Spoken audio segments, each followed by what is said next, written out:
Hello friends, இந்த video புதன்கிழமை எடுத்தது. நல்ல வெயில், அதான் ஊறுகாயெல்லாம் எடுத்து வெயிலில் காய வச்சிட்ருந்தேன். தண்ணி கூட 4 நாளைக்கு ஒரு வாட்டி தான் வருது. அதோட சமையல் வேலையும் பார்த்துட்ருக்கேன்.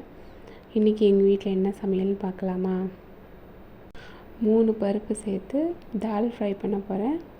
அதுக்கப்புறம் சேப்பங்கிழங்கு ரோஸ்ட்டு, அதுக்கப்புறம் முட்டை தொக்கு பண்ணிவிட்டு அதில் முட்டை பாயில் பண்ணி கட் பண்ணி போட்ட வேண்டியதான். அதுக்கப்புறம் சாதம், அவ்வளோதான். அந்த பருப்பு மட்டும் ஊற வச்சா சீக்கிரமாக பாயில் ஆகிடும். அதனால் 3 பருப்பையும் நல்லா வாஷ் பண்ணிவிட்டு கொஞ்சம் நேரம் ஊற வச்சுருக்கேன். அதுக்கப்புறம் குக்கரில் அதை எல்லாத்தையும் சேர்த்துட்டு அதில் வெங்காயம், பச்சை மிளகாய், தக்காளி, பூண்டு, ஜீரகம், மஞ்சத்தூள், பெருங்காயத்தூள் இதெல்லாம் சேர்த்து வேக வச்சு மசித்து அதுக்கப்புறம் தாளிக்கணும். தாளிக்கிறதுக்கு வெறும் காஞ்ச மிளகாய், ஜீரகம், கடுகு, கருவேப்பிலை என்கிட்ட இல்லை, அதனால் சேர்க்கல. எல்லாம் சேர்த்து தாளித்து கொட்ட வேண்டியதான். அதுக்கப்புறம் சேப்பங்கிழங்கு வெந்துருச்சு, அதில் மசாலா போட்டுட்டு அதை அப்படியே ரோஸ்ட் பண்ணி எடுத்தாச்சு.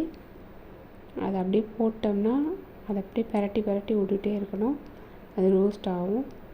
அதுக்கப்புறமாக்கு முட்டை தொக்குக்கு தக்காளி தொக்கு மாதிரி பண்ணிவிட்டு அதில் முட்டையை பாயில் பண்ணி போட்டுரும், அவ்வளோதான். அதுக்கு எண்ணெயில் கடுகு போட்டுட்டு அதுக்கப்புறம் வெங்காயம், இஞ்சி பூண்டு பேஸ்ட்டு, தக்காளியை கட் பண்ணி அதையும் அதில் சேர்த்துட்டு நல்லா வதக்கிடணும்.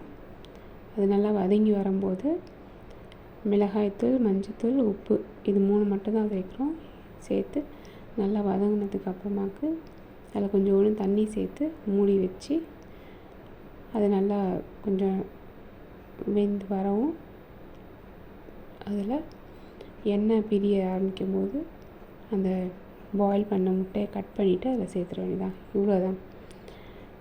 அதோட மதியான சாப்பாடு தால் ஃப்ரை, முட்டை தொக்கு, அதுக்கப்புறம் சேப்பங்கிழங்கு ரோஸ்ட்டு. தேங்க்யூ. இந்த வீடியோ பிடிச்சிருந்துச்சுன்னா லைக் பண்ணுங்கள்.